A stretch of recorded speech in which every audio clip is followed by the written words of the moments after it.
jangan bekam, nanti ketagihan, Ya. nanti pembuluh darahmu pecah, gitu Ya. kan? Yang tidak bisa menyelesaikan tugasnya kepada pasangan Istri. sahnya, istri, maka salah satu ikhtiarnya adalah Jadi. Assalamualaikum warahmatullahi wabarakatuh. Waalaikumsalam warahmatullahi wabarakatuh. Ustadz Yusuf Masya Allah. dari TBI. Alhamdulillah. Apa kabar Ustadz? Alhamdulillah. Khair. Ustaz, Sehat. udah lama nggak bertemu sama Kak Eri. Ya. Ustadz, Alhamdulillah. guys, teman-teman semua, hari ini kita menghadirkan Ustadz Yusuf dari Persatuan Bekam Indonesia. Bener Ustadz ya? Perkumpulan Bekam Indonesia. Betul. Oke, kita akan ngobrol sama Ustadz, kita akan ngulik seputar pengobatan tibun nabawi. Ya. Nah, pengobatan ala Rasulullah SAW ini, Ustadz Yusuf, 5 tahun terakhir benar-benar menjadi hype ya, benar-benar menjadi sesuatu yang, wah ternyata ampun pengobatan ala Rasulullah. Nah, Ustadz, jelaskan dulu Ustadz, pengobatan tibun nabawi itu apa aja gitu? Ya, baik. Bismillah, Assalamualaikum warahmatullahi wabarakatuh. Alhamdulillah, salatu wassalamu ala rasulillah wa ala alihi wa ashabihi wa mawalah. Asyhadu an la ilaha illallah wahdahu la syarikalah wa asyhadu anna Muhammadan abduhu wa rasuluh. Allahumma salli wa sallim wa barik ala nabiyina Muhammad wa ala alihi wa ashabihi wa man tabi'ahum bi ihsanin ila yaumiddin. Ya, guys, ya, kawan-kawan semua, beda banget ya guys ya. Kalau Ustadz beneran tuh pembukaannya beda dengan yang seperti saya gitu ya. Sembarangan. Apa Ustadz? Langsung Ustadz. Jadi mengenai tibun nabawi, masya Allah luar biasa. Apalagi untuk bercerita tentang tibun nabawi itu sebetulnya kita harus pahami dulu apa sih makna dari tibun nabawi. Ya, tibun nabawi artinya adalah tabba ya tubuh, asal katanya adalah keahlian dalam melakukan ikhtiar pengobatan.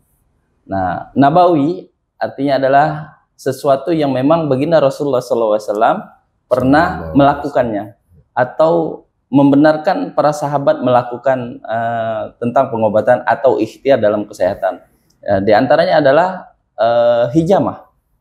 Apa itu hijamah? Hijamah yang kita kenal saat ini adalah bekam.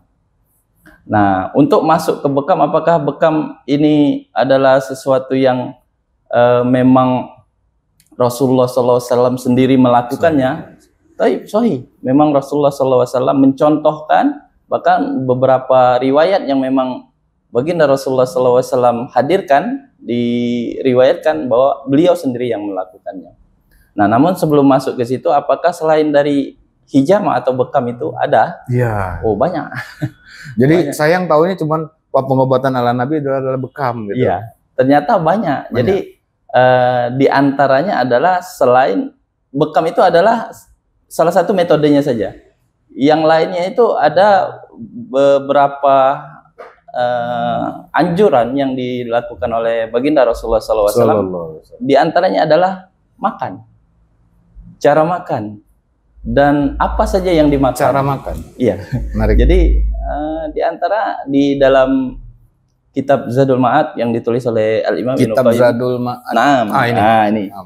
Zadul Ma'ad yang ditulis oleh Al-Imam Ibnu Qayyim Al-Jauziyah. Kebetulan kita memiliki yang versi terjemahan dan sangat mudah kita pahami dan sangat asik kalau kita mendiskusikannya. Ini bukan endorse ya, tapi kalau Anda mau beli boleh saja. Nah. Jadi ini kitab Zadul Ma'ad ini terdiri dari 6 jilid Kak Eri.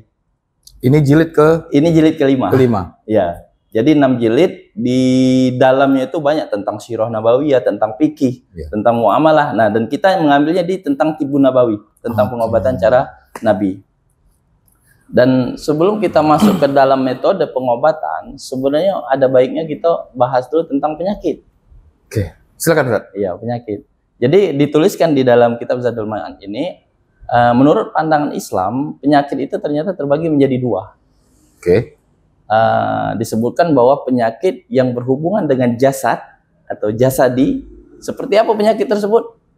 sakit kepala, sakit jantung, sakit mah, sakit Diabetes, lambung, asam urat. diabetes yang sekarang degeneratif dibahaskan, kolesterol tinggi, asam urat tinggi, gula darah tinggi.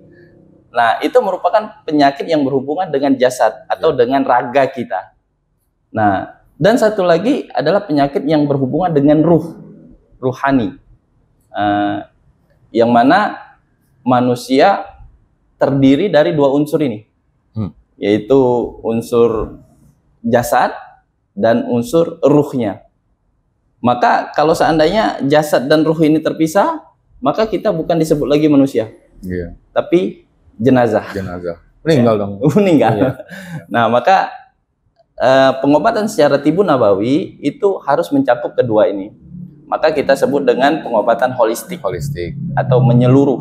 Artinya jadi holistik tuh di situ. Nah, jadi kadang kita sering mendengar kata-kata holistik. Oh, ini pengobatan holistik. Saya nggak ngerti dulu holistik ini apa nih Ustaz ya? Artinya, nah ini perbedaannya ketika kita ke medis modern. Jadi tak kala Kak Heri misalnya sakit kepala nih, datang ke dokter, maka biasanya yang diperiksa ya kepala atau tensi atau suhu badan.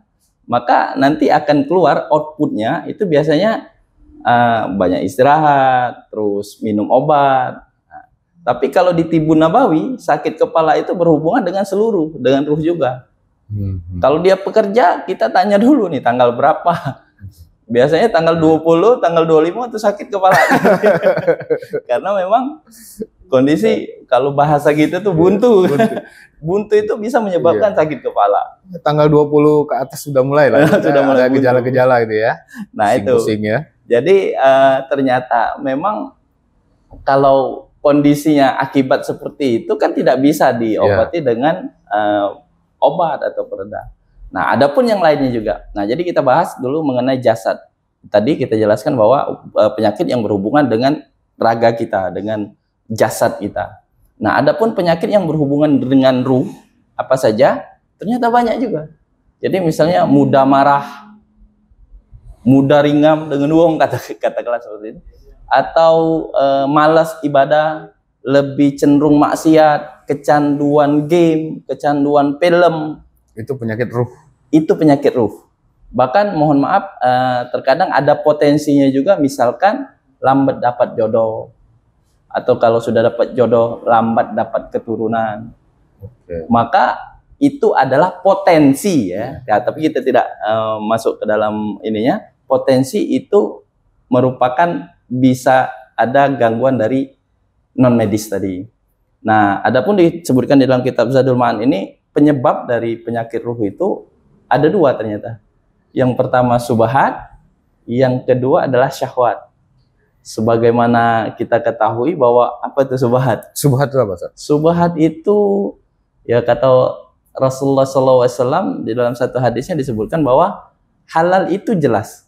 Innal halalul bayyin wal haramal bayyin. Jadi itu jelas. Halal itu jelas, haram itu jelas. Haram itu jelas. Bainahuma, di antara keduanya umur tasabihat. Abu-abu. Maka tak kala kita ketemu dengan abu-abu ini tadi, maka baiknya kita tinggalkan. Nah, terus yang selanjutnya adalah syahwat. Syahwat ini umum di masyarakat taunya syahwat cuman antara laki-laki syahwat dengan perempuan atau sebaliknya, perempuan syahwat dengan. Oh, ternyata tidak. Syahwat itu adalah keinginan hasrat yang kuat untuk memiliki atau mencapai sesuatu. Misalnya syahwat ingin menjadi pejabat, syahwat ingin memiliki kekuasaan, atau syahwat ingin memiliki harta. Nah, tak kala kita salah cara mendapatkannya, cara jalannya itu salah, maka kita bisa terjerumus ke dalam maksiat. Nah, bahayanya adalah dari kedua subhat dan syahwat ini kita akan tergelincir ke dalam maksiat yang akan menyebabkan dosa. Oke, jadi poinnya tadi yang haram itu jelas, yang halal itu jelas. Nah, tengah-tengahnya adalah subhat. Nah, poin di situ. Contoh yang real, Ustaz, subhat. Mungkin dari contoh makanan apa yang kira-kira, Ustaz? Banyak. Misalkan di antaranya adalah rokok. Oh, rokok. Saya ingat, iya. Nah, rokok. Jadi Rokok itu subuhat, Ustaz, ya? rokok. Jadi beberapa Kena nih ya. jadi coba kita termasuk ini Afwan ya, kita sampaikan memang bagi perokok, rokok itu makruh. Iya kan? Namun bagi yang tidak merokok, banyak dia mendatangkan dalil-dalil bahwa mengatakan rokok itu haram. Iya. Nah, tak kala ada dua pendapat antara haram dan makruh ini, maka itu adalah subhat, hilaf. Hilaf inilah yang akan menyebabkan, maka baiknya adalah ditinggalkan. Dan memang kalau kita sebutkan, coba salah satu contohnya adalah, adakah faedah dari rokok? Banyak, Ustaz. Jadi Awan ya, Awan. Ini bukan iya. disclaimer dulu. Iya. Biar lebih enak kita ngobrolnya, Ustaz. Baik, Ustaz. Untuk pengobatan tibun nabawi ini kan tadi salah satunya bekam. Ya.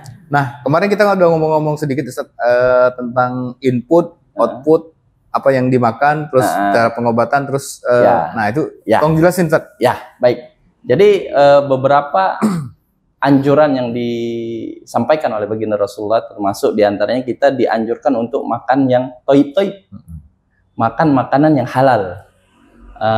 Dan di dalam Quran juga disebutkan kulu wasrobu wala tusrifu, makan dan minumlah tapi jangan berlebihan. Jadi yang menyebabkan kondisi kita itu bermasalah biasanya akibat tadi ada berlebihan. Nah, di sini kami sampaikan dulu ada beberapa kekeliruan di masyarakat, diantaranya adalah perkataan yang mengatakan bahwa makanlah ketika lapar, berhentilah sebelum kenyang. Itu yang bener ya, mana, Ustaz? Nah, jadi makan ketika lapar, berhenti sebelum kenyang itu bukan hadis. Bukan hadis. Ya, jadi keliru kalau ini mengaitkannya dengan hadis. Makan ketika lapar. Makan ketika lapar, berhenti sebelum kenyang. Berhenti sebelum kenyang. Bukan hadis. Bukan hadis. Nanggung banget, Ustaz, ya? Ya, kenapa? Karena ini bukan perkataan baginda Rasulullah, namun perkataan ulama. Di dalam satu kitab, kalau nggak salah Imam Suyuti dalam satu kitabnya yang mengatakan kami adalah kaum yang kami makan ketika lapar dan kami berhenti sebelum kenyang. Nah, itu. Adapun hadis yang berkaitan dengan makan tadi, dengan konsumsi adalah baginda Rasulullah SAW pernah menyampaikan bahwa sumber dari penyakit itu ada di perut. Maka isilah perut kalian, sepertiganya itu dengan makan, sepertiganya lagi dengan minum, sepertiganya lagi untuk nafas. Wasulusun li ta'ami, wasulusun li nafasi, wasulusun li sarobihi. Atau ya biasa kebalik-balikan. Nah, kebanyakan dari kita kadang makan kayak tahu sendiri kan? Iya. Di jam 10 tadi misalnya sudah makan model pakai mie, pakai jeruk kunci, cabenya 2 sendok. Wah, sedapnya makannya pakai berkeringat Tapi jam 12 makan lagi. Makan nasi. Ngapo? Karena kita merasa kalau belum makan nasi belum terasa kenyang. Belum terasa makan. Iya. Belum makan kalau belum makan nasi. Nah, itu. Jadi ada beberapa kekeliruan di masyarakat dan inilah yang ya bukan berarti tidak boleh. Jadi baginda Rasulullah SAW itu adalah contoh yang sempurna. Ya. Termasuk diantaranya beberapa penyakit yang keterkaitan dengan organ pencernaan kita, termasuk penyakit ma, penyakit lambung ya. Itu biasanya dari pola makan yang kita keliru. Di antaranya salah satunya adalah kita tidak mengkonsumsi minum dulu sebelum makan, tapi kita mengkonsumsi airnya itu setelah makan. Jadi seret dong, Dat. Bukan berarti tidak boleh, tapi harus ada jeda. Oh, ada jeda. Nah, ini nanti ada medis juga yang menjelaskan mungkin ya. Oh, jadi ini makan, minum, makan itu nggak boleh? Nggak boleh. Jadi sebaiknya, bahkan ini sebenarnya dicontoh oleh kaum ya di luar dari non muslim lah intinya, bahwa baiknya sebelum makan itu makan buah. Oh, bukan berarti setelah makan baru makan buah. Kita umumnya makan buah itu makan buah dulu, makan buah terakhir mencuci mulut. Cuci mulut, padahal makan buah itu baiknya sebelum makan. Komen guys untuk Anda yang Anda makan buah dulu atau makan nasi dulu gitu ya. Bahkan di Eropa itu diiris semangka, apel, anggur, kadang ada alpukatnya, disiram saus mayones, Iya, ada salad. Jadi di barat salad Makannya kapan? sebelum makan. Sebelum makan. Nah, Itu sehat tuh. wah, itu memperlancar pencernaan. Saus mayones itu membantu proses pembusukan lebih baik daripada dimakan setelah makan. Masya Allah, Allahu Akbar. Banyak sebenarnya contoh-contoh yang dianjurkan baginda Rasulullah. Ini salah satu muamalahnya saja. Pernah makan KFC? Ya, Atau makan yang fast food lah. Fast food lah, fast food ya. Kita. Iya. Gak apa-apa nanti diedit. Ya. Terus, ya yang sejenis ya, yang chicken. Iya. Ketika kita pesan, ya, itu bayar dulu atau makan dulu? Bayar dulu dong. Bayar dulu. Iya. Iya kan? Iya. Itu sesuai syariat. Itu sesuai syariat. Bayar dulu baru makan. Dan itu menjaga kita dari sesuatu makan yang subhat tadi. Beda dengan yang kita menghidangkan atau kita makan ngambil banyak, ternyata lupa. Makan berapanya. Tapi kalau misalnya sistem itu ada di rumah makan atau di satu tempat seperti ini, Sat, pesan aja dulu nanti. Itu gimana, Sat? Nah, jadi yang akan menjadi masalah adalah tak kala kita ada sesuatu yang selisih. Atau tadi boleh. Ketika kita makan kan umumnya kadang lupa, kadang tadi 3 atau 4 ya, iya, pempek nih kan. Oh, jadi memang urusannya ke situ. Ya, terus misalnya makan di rumah makan Padang, misalnya kan menghidang nih. Oh, ini kayak gulai enak nih. Kita ambil saja nih gulai kuahnya, gulanya kita tinggalkan. Harusnya kan dihitung. Ngeri. Nggak kepikir ke situ tadi ya. Dan itu. Jadi dia ada makanan hidangan, ambil kuah nggak dihitung ternyata kan. Kalau di rumah makan. Nah, itu apalagi di rumah makan Padang guys ya. Nah, nggak dihitung. Maka ini akan kita terjerumus kepada subhat tadi. Ya kita tidak mengatakan haram, namun kan setiap apa yang kita lakukan itu ada perhitungannya. Nah itu tadi ya satu makanan yang tai-tai yang diajarkan. Ini menarik guys, silakan komen ya. Komen sebagainya Anda boleh tanya sebanyak-banyaknya. Nanti juga kita akan hadirkan lagi Ustadz Yusuf. Ini menarik sekali di sini. Lanjut kan? Jadi adapun untuk makan makanan yang thayyib ya, makan makanan yang thayyib khususnya yang untuk kesehatan. Banyak baginda Rasulullah SAW itu mengajarkan kepada kita sebagaimana beliau sendiri yang mencontohkan. Di antaranya adalah kurma. Kurma itu Masya Allah. Kurma itu banyak penelitian dan banyak carilah ya, informasinya di googling. Itu mengandung fruktosa yang tidak merugikan badan. Tidak meningkatkan gula di dalam darah. Bahkan dalam satu kondisi tak kala kita saum atau berpuasa, cukup dengan mengkonsumsi kurma pada saat sahur, kondisi tubuh kita stabil, bahkan tidak capek, tidak lelah. Bahkan tak kala kita berbuka, cukup dengan beberapa teguk air, beberapa butir kurma, itu sudah menggantikan mineral yang hilang ya. Masya Allah. Bahkan baginda Rasulullah SAW yang mengajarkan saum sunnah itu sekarang sudah pakai di medis sekarang.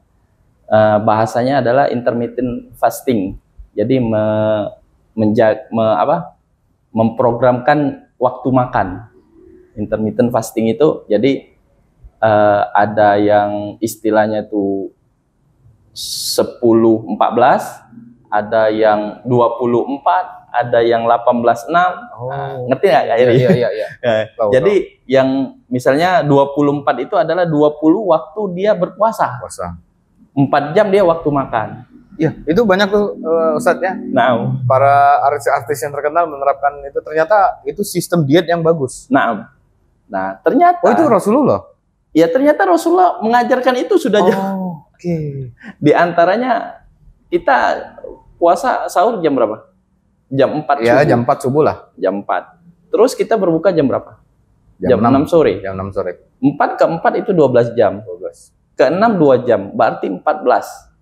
Berarti waktu makan kita, waktu kita tidak makan berpuasanya adalah 14 jam.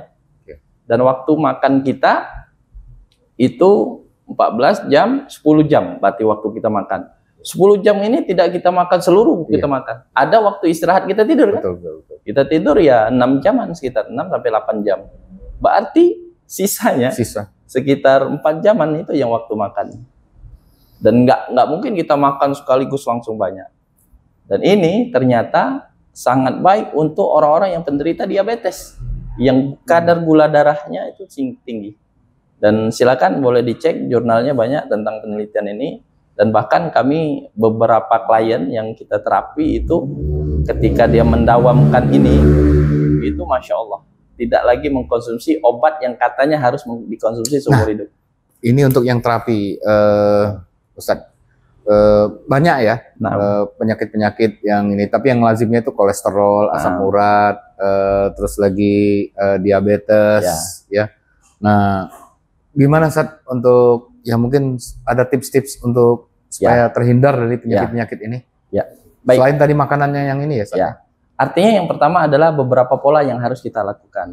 Yang diantaranya adalah pola makan. Pola makan itu sangat menentukan dalam kondisi kesehatan kita. Yang kedua adalah pola tidur. Banyakan dari kita itu tidurnya terlalu larut-malam. Ya. Tidur yang bagus jam berapa? Kalau berdasarkan anjuran yang disampaikan oleh baginda Rasulullah SAW, setelah sholat isya, hendaklah kita istirahat. Nanti pasti jam 2, jam 3 bangun. Itu suka nggak suka, mau nggak mau, kita sadar nggak sadar itu pasti, dan itu merupakan alarm. Nah, tapi terkadang kita tidak sensitif akan itu. Kenapa?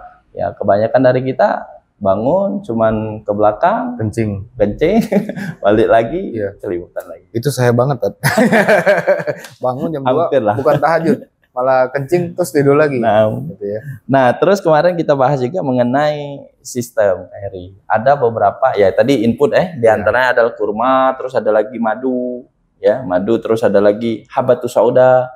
Bahkan ada hadisnya inna habatus sauda asyifa umikulidain ilasam. Sesungguhnya di dalam habatus sauda itu terdapat obat dari segala penyakit. Ilasam, kecuali sam. Masa ya Rasulullah, apa itu sam? Ditanya. Asam al-maut. Sam itu adalah kematian. Ya, Masya Allah. Jadi habatus sauda itu obat. Syifa min kulli da'in. Obat dari segala macam penyakit. Termasuk misalnya kawan-kawan yang mohon maaf ada kondisi yang stamina, yang tidak bisa menyelesaikan tugasnya kepada pasangan sahnya istri, maka salah satu ikhtiarnya adalah habatus sauda. Terus madu nih, Masya Allah, madu, bahkan Allah Subhanahu Wa Taala itu menurunkan An-Nahl surat yang udah jelas kalau madu, madu. Bahkan hadis Rasulullah SAW yang diriwayatkan oleh Anas bin Malik mengatakan bahwa asyifa'u fi salasa, terdapat kesehatan itu dalam 3 perkara. Syarbatin asal, minum madu, wasyartati mihjam, dan berbekam, wakayati finar, dan sudutan besi panas. Tapi kata Rasulullah SAW, wa ana anha umati anil kai. Tapi aku tidak menyukai umatku itu menggunakan besi panas. Berarti tinggal 2 nih. Syartati mihjam, berbekam, wasyarbatin asal, dan minum madu. Maka kedua ini biasanya saling berhubungan. Nah, terus yang lainnya yang merupakan konsumsi yang sangat dahsyat adalah zam-zam. Masya Allah. Zam-zam nih sebisa mungkin air zam-zam. Air zam-zam. Air zam-zam. Itu Masya Allah Kak Eri. Sebagaimana Imam Syafi'i berkata, minum zam-zam itu sebagaimana doa peminumnya. Jadi kan kita sering nih mendapatkan air zam-zam kalau lagi musim haji. Masya Allah. Jadi tak kalah ada yang berangkat haji atau umroh, biasanya kita mendapatkan cenderamata paket oleh-oleh haji dan umroh, dan di dalamnya terdapat air zam-zam. Itu kan ada di botolnya itu doa. Allahumma ini as'aluka ilman nafi'an wa rizqan wasi'an wa syifa'un min kulli da'in. Wa syifa'un min kulli da'in. Kita memohon kepada Allah supaya itu doa minum air zam-zam. Nah, bahkan kalau diriwayatkan yang pernah kami dapatkan dari beberapa kajian guru, bahkan Imam Syafi'i itu kalau dia minum zam-zam itu dia minta dikuatkan hafalan, insya Allah. Ya.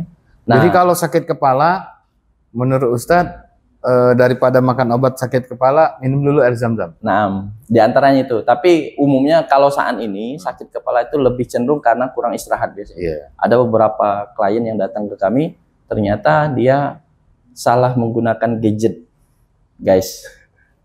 Lihat HP terus. Ya, dan posisinya.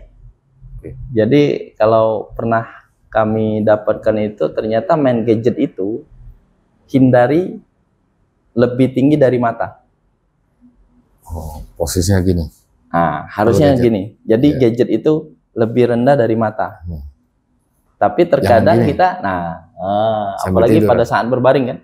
Oh, nah itu akibatnya banyak. Jadi bahkan ada yang pernah datang ke kami itu jadi juling. Matanya juling. Juling. Jadi matanya hitam. Oh, pernah dapat pasien juling? Pernah dapat di situ. Sembuh tak? Biiznillah, ada beberapa kombinasi kita terapi, diantaranya ada kita menggunakan terapi listrik, terapi bioelektrik, bekam juga, biiznillah kembali lagi ke normal. Masya Allah. Nah, terus selanjutnya tadi yang pertama input ya, dan ada beberapa banyak lagi, termasuk guru kami menyampaikan tentang rimpang-rimpangan, ya, Dr. Zaidul Akbar, banyak ya kajian-kajiannya tentang jurus sehat Rasulullah, madu dicampur jahe itu Masya Allah Kak Eri.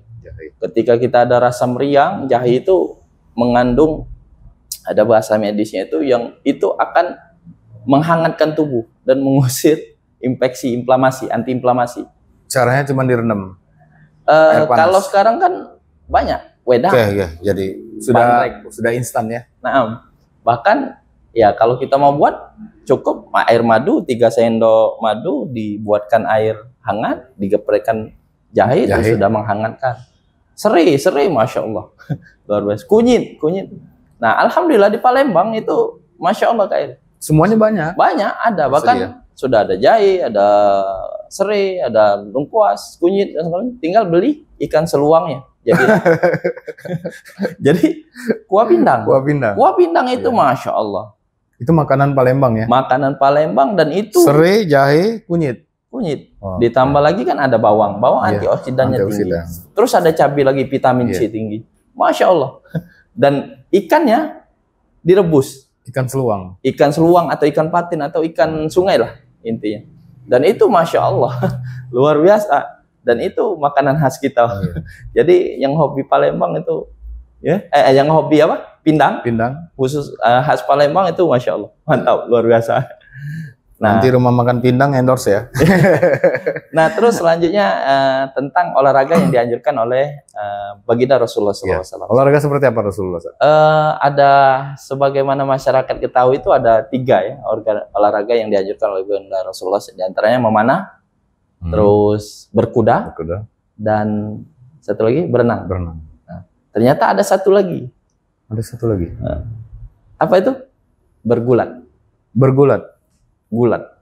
Dan Rasulullah SAW merupakan orang yang ahli gulat. Bahkan dia bisa mengalahkan pegulat terhebat di Mekah yang menantang Sayyidina Umar, Sayyidina Ali. Saya baca riwayat juga seorang pegulat. Dan itu Masya Allah. Itu, kalau berkuda kita mungkin sekarang sudah ada di Palembang, ada beberapa tempat stable lah intinya, tempat berlatih kuda, dan itu ternyata memperbaiki sistem struktur tulang. Nah, jadi kami kemarin sempat mengikuti beberapa pelatihan berkuda, dan ternyata memang ketika kita berkuda itu tubuh menjadi simetris. Nah, dengan cara kita berkuda itu Masya Allah luar biasa. Dan kalau kami sempat lakukan beberapa menanyakan ya kepada para penunggang kuda atau joki atau yang apa istilahnya tuh sudah berkecimpung di kuda, orangnya stabil fisiknya. Walaupun badannya kecil, tapi Masya Allah kekuatannya luar biasa. Oke, kalau berkuda mungkin agak mahal ya. Oke. Panahan. Nah, panahan ini melatih konsentrasi, ketenangan, karena memanah itu tidak boleh dalam kondisi yang emosional, yang pasti dia tenang, melemparkan anak panah, dan kekuatan juga dibutuhkan. Nah, yang ketiga berenang. Nah, berenang ini yang sangat mudah saat ini ya. Sekarang banyak beberapa tempat yang mengadakan tempat berenang, kolam berenang, ya silakan. Itu juga menyebabkan fisik kita menjadi stabil dan struktur tulang kita. Apalagi kondisi-kondisi yang misalnya ada saraf kejepit, HNP ya, hernia nucleus pulposus, itu bisa dengan terapi renang. Dan itu sinergi dengan medis ya. Itu sistemnya. Dan ada lagi satu Kak Eri, yang ternyata terapi ini sistem memperbaiki struktur tubuh kita, murah, mudah, dan berpahala. Apa itu? Memperbaiki gerakan sholat kita. Sebagaimana sifat sholat baginda Rasulullah SAW. Sebagaimana diriwayatkan sifat sholat Rasulullah itu diantaranya adalah tegak, berdiri sempurna, seluruh anggota badan menghadap ke kiblat. Terus ketika ruku-rukunya lurus sempurna, bahkan tak kala ditaruh air tidak tumpah. Kita kan kadang nyari nyaman, padahal enggak, harus lurus sebagaimana. Dan itu merupakan terapi. Sujudnya gitu. Sujud itu bahkan ada beberapa penelitian yang pernah kami baca di Amerika. Itu salah seorang dokter mengatakan, kalau nggak salah namanya Yosef Lucas ini, kalau nggak salah ini seingat kami kan, dia mengatakan apa? Bagi orang yang hipertensi, yang ada potensi dia kena serangan stroke, maka obat terbaiknya, terapi terbaiknya adalah memposisikan kepala lebih rendah dibandingkan jantung. Sujud berarti. That's right. Luar biasa ya. Itu kan kita disuruh untuk, Masya Allah, tak kalah sholat sendirian, tak kalah ya berbanyak munajat kan. Oke, nah ini masuk ke bekam Tad. Saya mewakili netizen Tad ya, tentang bekam ini. Banyak yang jangan bekam, nanti ketagihan. Ya. Jangan bekam, nanti pembuluh darahmu pecah, gitu kan. Jangan bekam, karena itu belum jelas secara penelitian kesehatan di kedokteran. Masya Allah. Gimana nih, Sat? Baik, itu masuk yang ketiga, output. Ini yang ketiga, output. Jadi tadi kita inputnya makan yang toib-toib, yang dianjurkan bagi Rasulullah. Yang kedua, memperbaiki sistem struktur tubuh kita. Yang ketiga adalah output, mengeluarkan racun-racun yang ada di dalam tubuh kita. Jadi kita jelaskan dulu secara medis sedikit bahwa di dalam tubuh kita ini per 120 hari itu memproduksi sel darah baru. Nah, darah yang sudah ada lama di dalam tubuh kita, yang mana darah itu bersirkulasi, masuk ke jantung, dipompa ke lagi jantung, melalui gerakan sistoliknya, sistol, yang itu diukur kalau seandainya lebih dari 120, 140, 150, kategorinya hipertensi kan. Terus dari organ-organ masuk lagi ke dalam jantung, namanya gerakan diastolik, dan puls, detak jantung. Maka darah tadi yang bersirkulasi tadi itu akan mengalami banyak kandungan-kandungan. Nah, sebagaimana yang di medis sampaikan bahwa unsur dari darah itu kan ada terbagi dua, ada inti darah. Inti darah ini ada leukosit, trombosit, eritrosit, ada yang sel darah merah, sel darah putih, keping darah. Nah, ada lagi plasma darah. Plasma darah ini ternyata terdiri dari hidrogen, air, sama sampah-sampahnya. Ada LDL, ada HDL, ada trigliserida, ada lemak-lemak jahat. Nah, kalau seandainya yang larut di dalam air tadi, maka dia akan keluar, akan tersekresikan melalui urin kita, melalui mekanisme metabolisme, melalui buang air kecil, buang air besar. Nah, dan pembakaran melalui biang keringat. Keringat itu membakar energi yang dia akan mengeluarkan keringat. Dan itu toksin-toksin yang tidak dibutuhkan oleh tubuh. Nah, adapun yang tidak larut dalam air, yang artinya larut dalam lemak, metode apa yang bisa dikeluarkan? Tidak ada. Kecuali dengan bekam tadi. Dengan hijama tadi. Dan perlu kita ketahui Kak Eri, ternyata hijama ini atau bekam, itu ternyata sebelum zaman baginda Rasulullah SAW itu sudah ada. Oh, sudah ada? Sudah ada, diketemukan di Papyrus Eber, di Yunani kuno, di Mesir kuno, di Cina kuno, itu sudah ada metode bekam ini sudah ada. Ini sebenarnya bukan hal yang baru ya? Bukan hal yang baru, sudah secara empiris, sudah ditinggalkan leluhur-leluhur kita. Namun tak kalah di zaman baginda Rasulullah SAW ditegaskan lagi melalui apa? Melalui beberapa riwayat. Di antaranya adalah yang sebagaimana kita ketahui, ternyata perintah bekam itu merupakan perintah wahyu ketika Rasulullah SAW itu Isra Mi'raj. Waktu Isra Mi'raj. Isra Mi'raj. Hadisnya jelas, hadis riwayat Ibnu Mas'ud, bahwa tidaklah Rasulullah itu melewati sekumpulan malaikat kecuali malaikat itu berkata, anmur umataka bihil hijama. Suruhlah, perintahkan umatmu itu untuk hijama, berbekam. Di beberapa hadis yang lain, hadis riwayat Anas ya, yang Rasulullah mengatakan tadi, asyifa'u min syalasa, ada kesehatan dalam 3 perkara, berbekam, minum madu, dan kai. Itu juga hadis sahih. Dan ada lagi di riwayat lain Rasulullah mengatakan, inna afdolu ma tadawaitum bihil hijama. Seabdol-abdolnya berobat bagi kalian adalah hijama. Bekam. Bekam. Berarti bekam ini sunnah tadi? Sunnah. Memang Masya Allah 2 keutamaan kita dapatkan tak kalah kita melakukan bekam. 1 kesehatan, yang kedua itiba, pahala mengikuti ajaran baginda Rasulullah SAW. Kurang apa lagi? Oke. Tulis di komen guys ya. Ya. Untuk Anda yang punya pengalaman bekam atau belum pernah bekam, ya, alasan kenapa Anda belum berbekam, ya, tulis di komen. Kalau 10.000 komen, Ustadz Yusuf saya hadirin lagi. Siap. Ya. Nah, adapun ada beberapa kekeliruan di masyarakat, diantaranya seperti Kak Heri tanyakan tadi, diantaranya ketakutan masyarakat, takut ketagihan. Takut ketagihan. Terus pecah pembuluh darah. Pecah pembuluh darah. Nah, ternyata Kak Heri, sebagaimana Rasulullah mengatakan, ya, man tatabbaba walam yu'lam min hutibun qabla zalika fahuwa dhamin. Barang siapa yang mengadakan pengobatan yang dia tidak tahu ilmunya, maka dia besar pertanggungjawabannya. Oh iya. Artinya apa? Artinya kita tidak cukup berbekam itu cuma giroh, cuma mengikuti sunnah. Ternyata sembarangan, gak ada ilmunya. Sembarangan. Ternyata memang harus ada ilmunya dulu, harus ada pengetahuannya dulu. Perbanyak dulu referensi tentang bekam.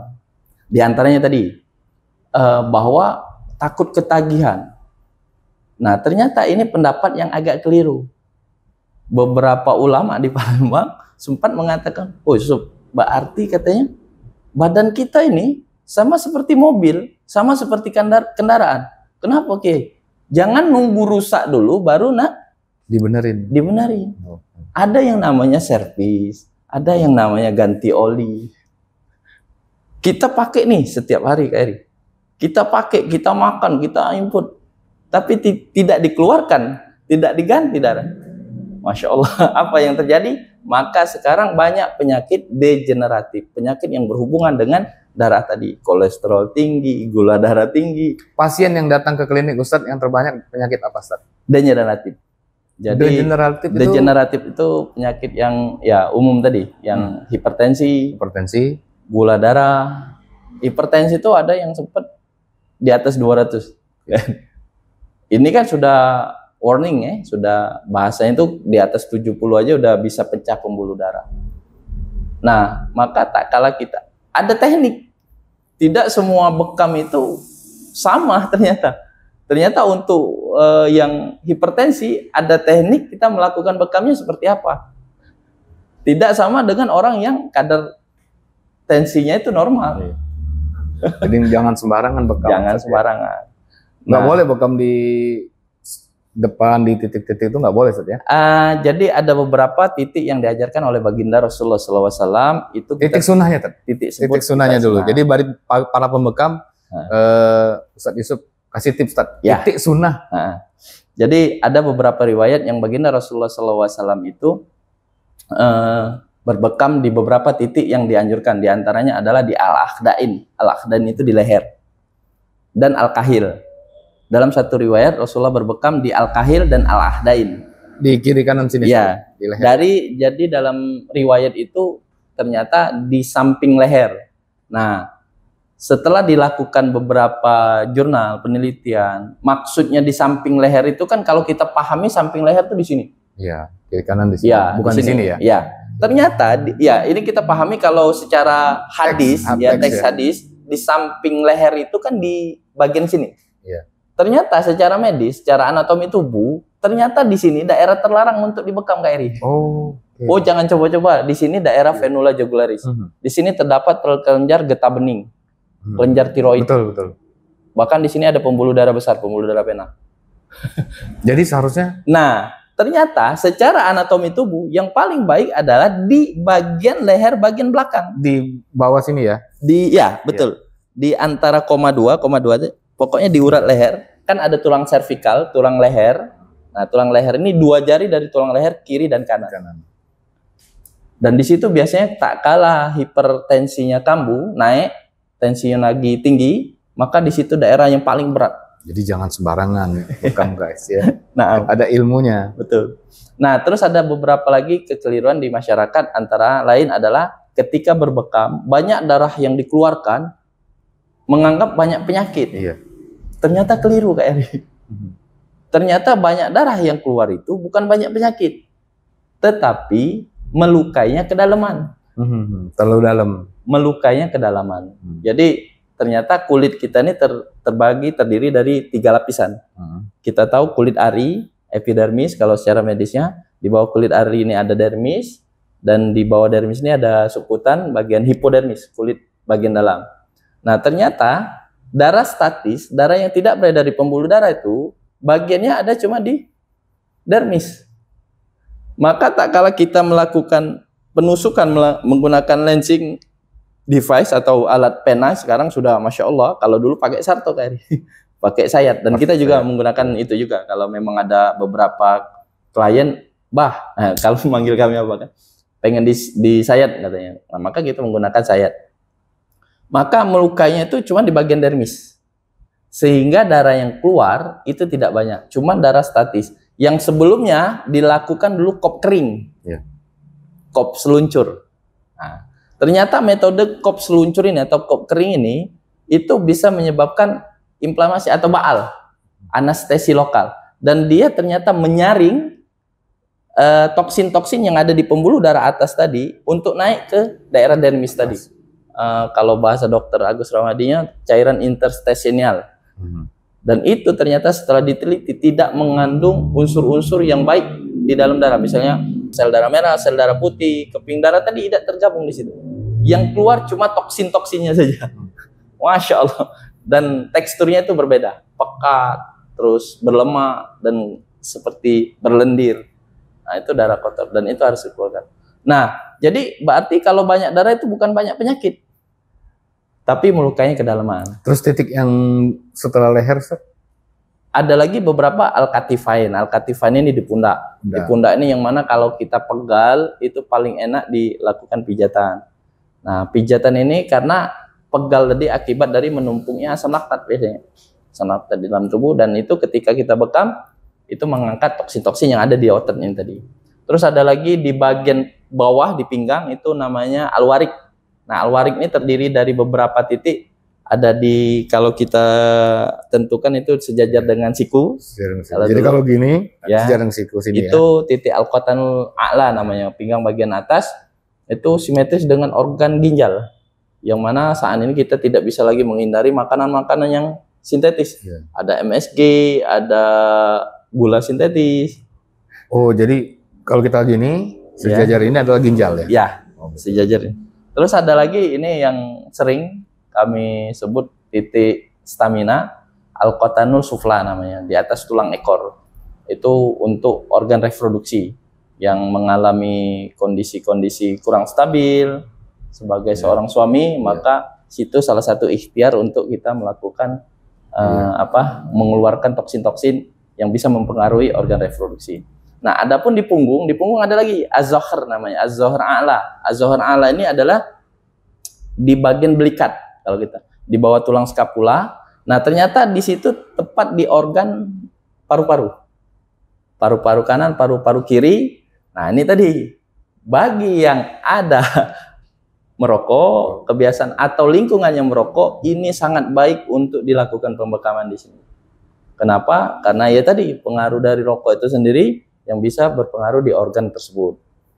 Adapun di bagian tengah punggung namanya az-zuhr wasati, itu ternyata tepat simetris dengan organ lambung, yang mana ada penyakit liver, penyakit MAH ya berhubungan dengan lambung, dan penyakit diabetes yang berhubungan dengan pankreas, maka di situ dibekamnya. Oke. Masya Allah. Itu kan untuk terapis tadi ya, untuk orang yang mengerti paham ilmu bekam.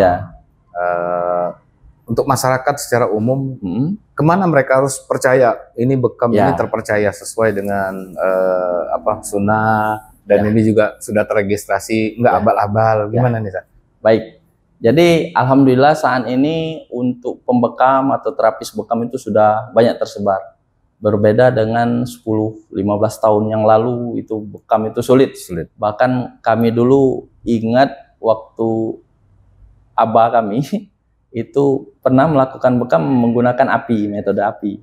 Jadi ada koin yang 100 logam tebal itu dibungkus pakai kain kain kecil ya, kasih minyak lampu, ditaruh di punggung yang sudah dikasih minyak, dibakar, terus ditutup pakai gelas. Nah ternyata itu metode bekam juga, tapi kita sebut bekam angin. Nah sekarang sudah banyak tentang komunitas ataupun perkumpulan, bahkan organisasi tentang bekam ini sudah banyak. Namun di sini kami mohon maaf, kebetulan kita ini tergabung di dalam organisasi Perkumpulan Bekam Indonesia, dan kebetulan saat ini Perkumpulan Bekam Indonesia ini adalah organisasi profesi yang memang bermitra dengan Kementerian Kesehatan Republik Indonesia. Resmi jadi ya? Resmi. Dan kita merupakan organisasi profesi yang aktif. Jadi kita ada agenda-agenda tahunan, ada rakernas, ada munas, ada upgrading ini baru kita lakukan pekan lalu, itu di tanggal 7 kemarin kita upgrading. Dan di komunitas PBI ini berarti sudah banyak dokter juga yang belajar bekam, kan? Nah, bahkan ketua umum kita itu Dr. Zaidul Akbar, itu ketua umum PBI Perkumpulan Bekam Indonesia. Oh, Dr. Zaidul ketua umum. Dr. Zaidul Akbar. Dan di dalamnya banyak lagi dari kalangan medis, ada Dr. Agus Rahmadi, ada Dr. Ali Ridho, ada kalau di Medan Dr. Kodri, kalau di Palembang ada Dr. Indri, ada Dr. Yuliarni. Jadi Masya Allah. Dan ini kabarnya sudah masuk ke Fakultas Kedokteran sebagai mata kuliah? Nah, jadi ada beberapa waktu yang lewat, beberapa tahun sebelum pandemi itu di FK Unsur itu sempat ada seminar tentang bekam. Yang mengisinya itu Dr. Widada, Wahyudi Widada dari Surabaya, dan beliau merupakan dokter memang di bidang bekam. Nah saat ini alhamdulillah beberapa sekolah tinggi kesehatan Stikes itu memang ada tambahan mata kuliah atau mata kuliah tambahan, di mana di situ pengobatan komplementer. Nah termasuk kebetulan kami dipercaya sebagai dosen juga di salah satu Stikes di Palembang sebagai pengajar di bidang bekam ini. Jadi goalnya itu, ternyata ada nih metode yang secara empiris, secara turun-temurun yang ditinggalkan, dan ini sangat efektif untuk membantu secara preventif, pencegahan maupun secara pengobatan. Masya Allah. Ya, jadi untuk penyakit degeneratif tadi kata Ustadz, itu dengan bekam bisa cepat langsung hilang, kan ya? Nah, kolesterol, darah tinggi. Kira-kira terapinya berapa kali harus bekam, Ustadz? Dan sebulan itu berapa kali harus bekam? Mungkin netizen mau nanya itu nih. Nah, jadi kalau secara medis, baiknya berapa lama kita berbekam adalah per 120 hari. 3 bulan sekali? 3 bulan atau 4 bulan sekali. Sama seperti kita donor darah. Tapi berbeda dengan donor darah. Kalau donor darah itu tindakan flekbetomi, mengambil darah di pembuluh darah besar, atau yang keluar itu darah bersih. Bagus. Kalau di syariat itu pasdu. Tapi kalau secara keorganisasian kita tidak mendakwakan pasdu ya, karena terkait regulasi. Karena Iya, dan ada yang bermasalah juga dengan PASDU ya. Nah, jadi memang kalau secara regulasi, secara peraturan pemerintah itu kan harus dilaksanakan karena plekbetomi melukai pembuluh darah besar dan itu harus dilakukan oleh nakes. Iya, daripada PASDU mending donor darah. Donor darah. Lebih manfaat kan darahnya. Mungkin ya ada beberapa pendapat juga yang dapat apa istilahnya pernah kami terima, kenapa di zaman Rasulullah itu ada PASDU. Ya, ada yang menyampaikan bahwa di zaman Rasulullah belum ada donor darah. Oh gitu. Iya, karena kalau PASDU kan darahnya terbuang sia-sia. Sedangkan kalau donor kan darahnya bisa digunakan untuk yang membutuhkan. Jadi, ya itu tadi. Nah, terus selanjutnya tadi yang kata Kak Heri, berapa lama tadi paling baiknya per 100, paling lama ya, paling 120 lama, hari. Tapi ternyata baginda Rasulullah SAW itu menganjurkan bahkan setiap bulan. Setiap bulan.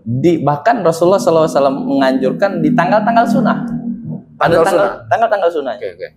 Di setiap tanggal 17, tanggal 19, dan tanggal 21 di bulan Hijriah. 17, 19, 21. Bulan Hijriah. Bulan Hijriah. Nah, sekarang kan Rabiul Akhir.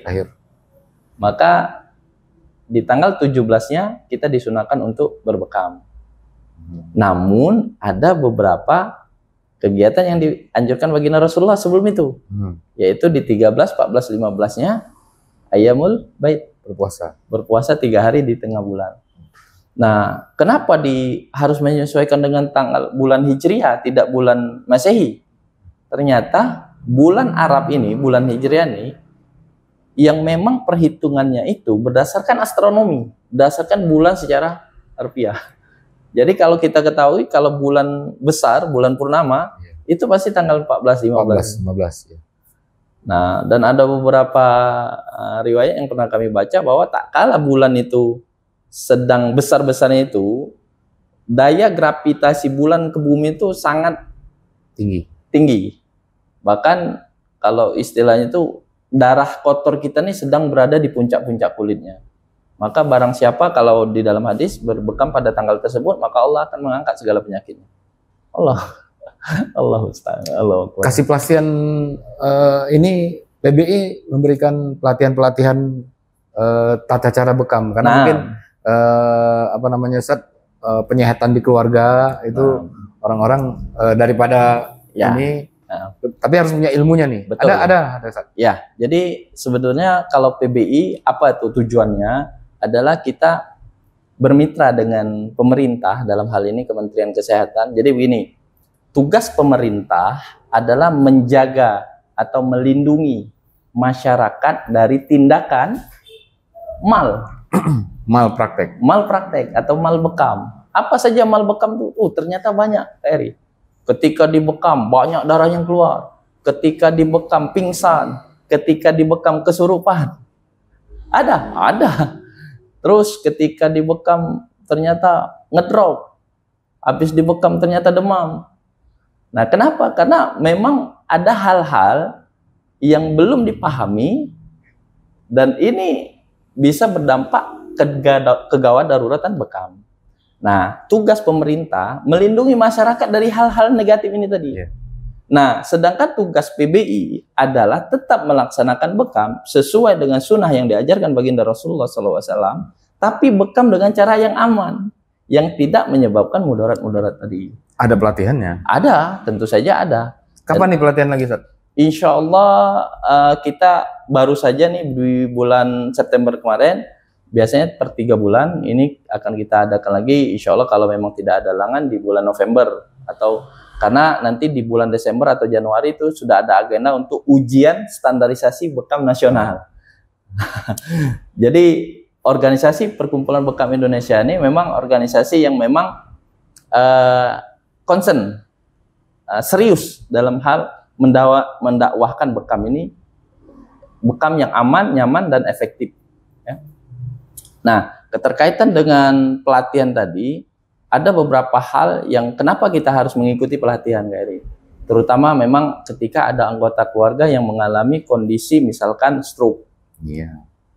Masya Allah, stroke itu, Kak Eri, ternyata beberapa dokter, bahkan kami kebetulan dapat juga upgrading di PBI, dari Surabaya, Dokter Heri juga namanya. Bahkan dia mengatakan bisa nggak ya katanya rumah sehat atau geria sehat, rumah bekam atau geria bekam itu memfasilitasi rawat inap untuk penderita stroke. Untuk penderita stroke. Kenapa dok? Karena orang stroke itu paling baik dibekam tiap hari. Setiap hari? Setiap hari. Tapi bekamnya tidak seperti orang umum. Cukup satu titik, dua titik ya. Nah, kalau seandainya penderita stroke harus ke rumah sehat, harus ke rumah bekam, harus mendatangkan pembekam, kan repot. Iya, jadi membantu pemerintah juga, rumah sakit nggak rame. Betul. Gitu, Ustadz, ya. Itu. Dan bekam juga kan lebih murah. Betul. Jadi nggak rebut-rebutan mau ngurus BPJS, ya. gitu, Ustadz, ya. Dan ini bahkan Masya Allah di waktu pandemi kemarin, Masya Allah, Allahu Akbar, itu ternyata kami sendiri yang mengalami menterapi orang-orang yang positif.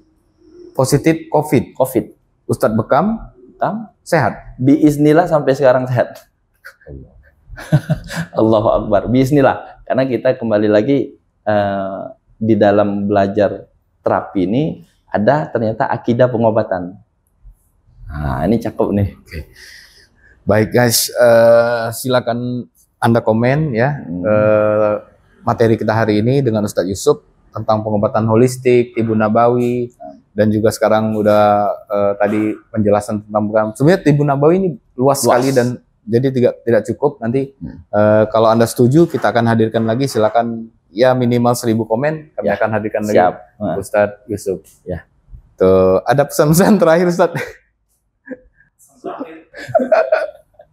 Ya baik. Ini mah bukan pesan-pesan terakhir. Ya, mungkin jadi, ada yang ingin disampaikan ke para penonton kita di Ojadi Channel. Ya.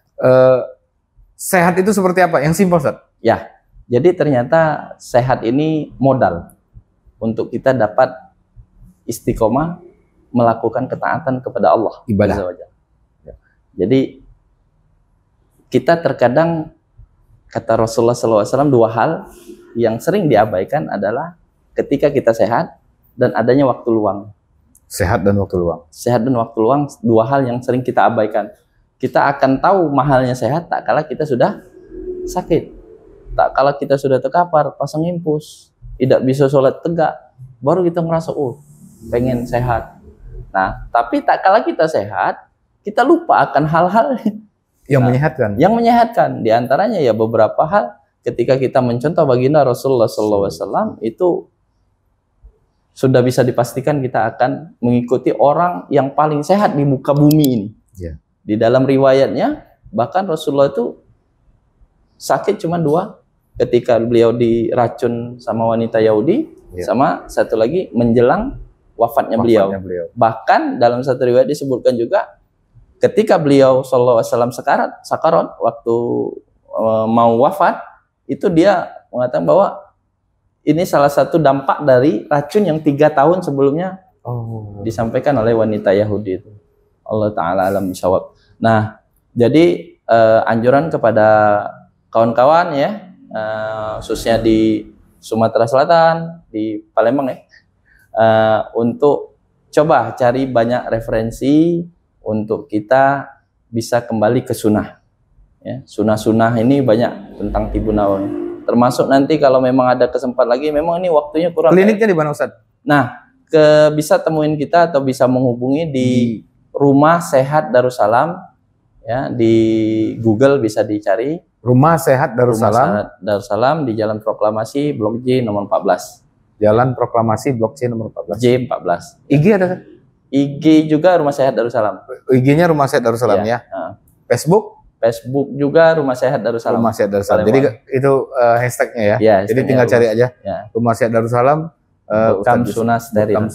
Nah, insya Allah di situ akan didapati beberapa informasi keterkaitan dengan tibu nabawi. Nah, kalau memang nanti ada kesempatan berikutnya, ini masih panjang Kak Eri karena ini sebenarnya mukadimah baru. Iya. Ada lagi keterkaitannya nanti dengan non medis tentang ruqyah misalnya, tentang tazkiyatun nafs. Iya. Banyak tentang kesurupan, kerasukan, sihir. Dan ini ternyata non medis ini itu bisa menyebabkan penyakit medis. Jadi tadi kita guys baru masuk ke penyakit zohirnya. penyakit batinnya belum. Belum. Ya, belum ke yang gaib-gaibnya, Ustaz, ya. Iya. Yang jin dan setannya belum ya? Belum. Nah, insya Allah kalau memang Next ya, kalau Anda setuju, kita hadirkan lagi insya Allah. bagaimana menterapi Ya. atau Anda menterapi diri sendiri, meruqyah diri sendiri bersama Ustadz Yusuf dari PBI. Jazakallah khair, Ustadz. Terima kasih atas kehadirannya. Salam buat teman-teman semua dari Ojeri Channel. Mudah-mudahan nanti 1000 komen Ustadz akan hadir lagi di sini. Amin, amin. Terima kasih.